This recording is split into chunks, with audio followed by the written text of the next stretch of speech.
But guys, look. So I took it apart. I did build a little bit of this on Friday, if you guys remember. This is the Tokyo Keyboard's Alix40. Very pretty case. Extremely pretty case, dude. However, I did notice a few things with this keyboard that I was like, man, if only that didn't happen, this would be like such a fun keyboard to like use on a daily basis. So we'll open it up and I'm going to show you some points of this. Now it is like it has these cool O-rings that it looks like they were maybe custom made for this, because they're not like O-rings that I've seen. So it looks like they're made. Yes, this is all made in Tokyo. However, I'm going to illustrate maybe a bit of a problem that I've noticed with the implementation of how it's using these gaskets / O-rings versus how the PCB sits in the case. It was something that I was kind of like, man, if only it didn't happen. But extremely, and I didn't know this. I don't even know what battery I need. I was trying to look for it. You can actually put a battery in here and make this Bluetooth. Okay, let's open this guy up. Screwdriver set.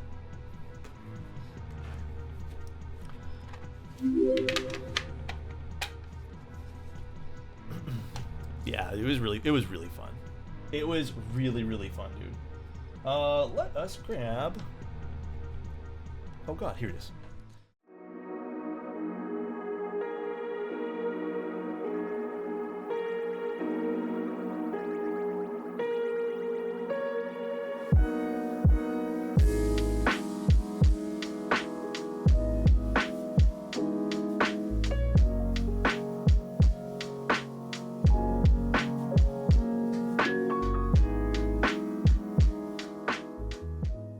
So here's the thing, Ori. The Alix is actually like an O-ring, like sandwich or burger mount rather.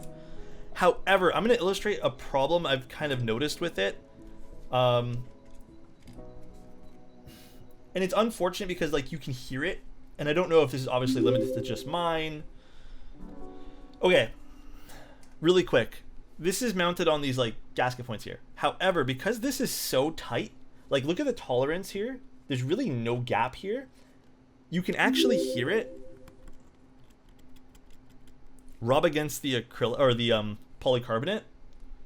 So as you're pressing down in it with even a bit of pressure, like especially on the bottom row, you can kind of hear some of that friction. That's where I'm kind of like, oh man, what a missed opportunity.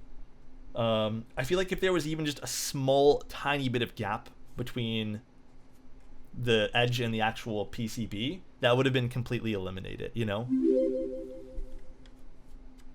And then the only other thing I really don't care for is how to take this PCB out.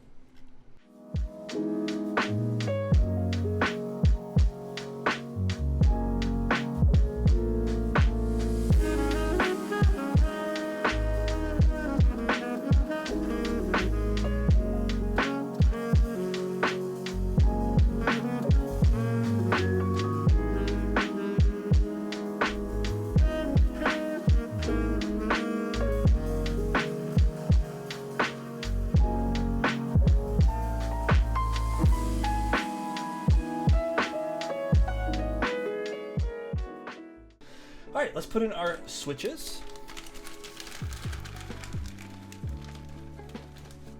Is that case fade painted? It's actually great. It's like dip dyed.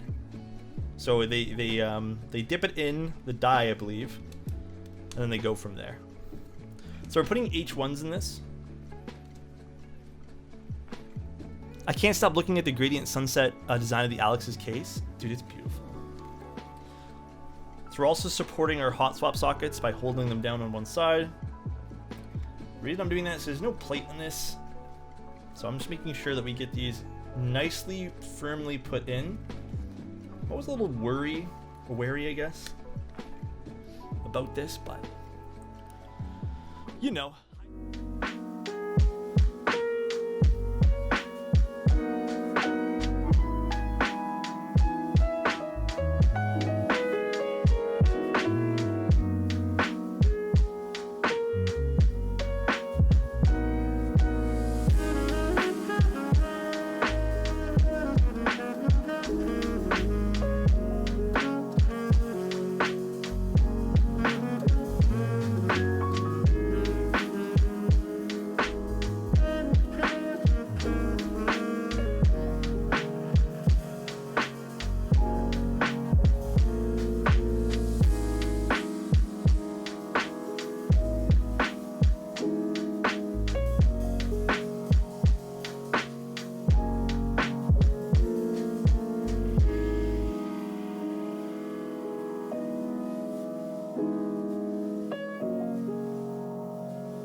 Well, I like this way better with the H1s. This looks slick with the H1s, dude.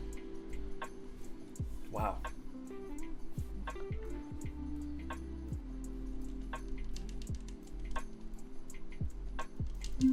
Stock springs? No, these are swapped out for 55 gram springs. So the USB sits in this cutout. Like, it sits into it. It slides into it. So it definitely has a bit more support coming from the top. But the bottom, because it doesn't have that support, it moves up and down, and the edge of the PCB kind of like, I'm not going to use the word scrapes, but it definitely has some friction with the side of the case. And you can hear that as you're typing on the bottom row. The only disappointing thing about this entire keyboard. Otherwise, super, super cool.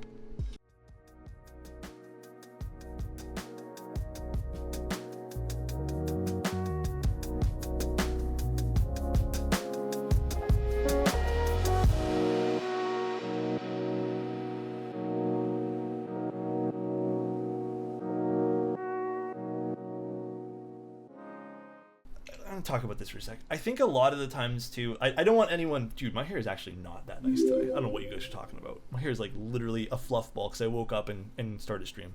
I think a large part of the keyboard hobby and stuff like that, I think a lot of times when we're looking at things and, you know, even looking at ICs and stuff, there's a lot of like, no, this is not what I, like, no, I don't want this, or no, this is stupid.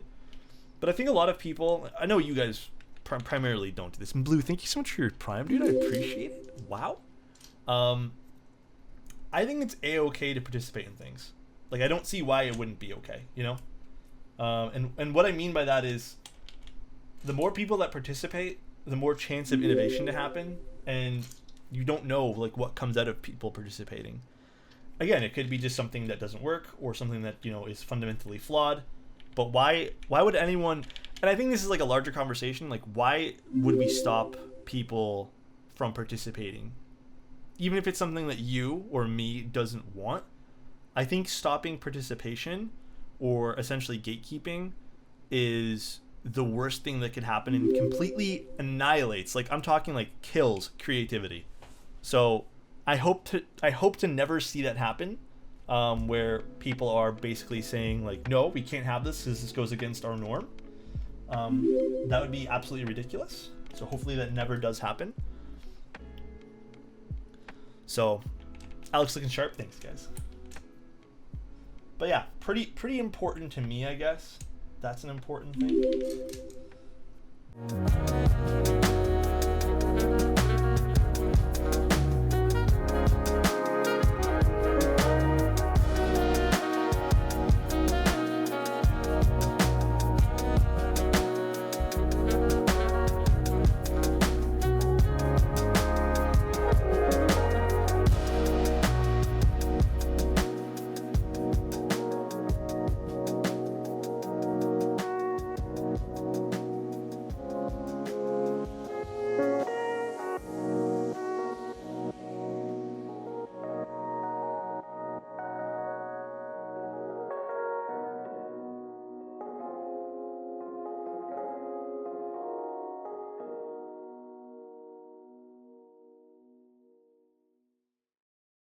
And there we go.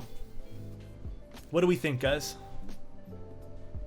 The quality is outstanding. However, the one thing I don't like is the PCB is literally like touching the case. So, and it flexes up and down a little bit. So you can hear some of that friction, which is unfortunate.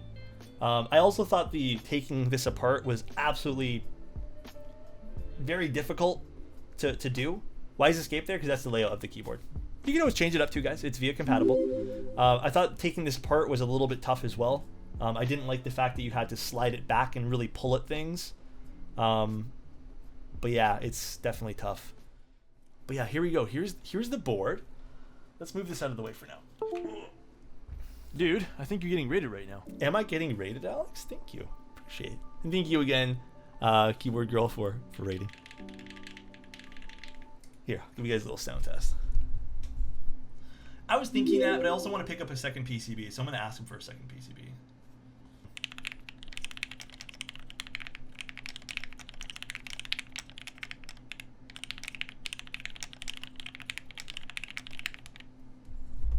And remember, Oh, guys, thank you, this dude. is all done locally, so there's a reason why this is still expensive. Like, I don't want to obviously like turn this into like a let's shit on the price. This is not shitting. We're not shitting on any price here.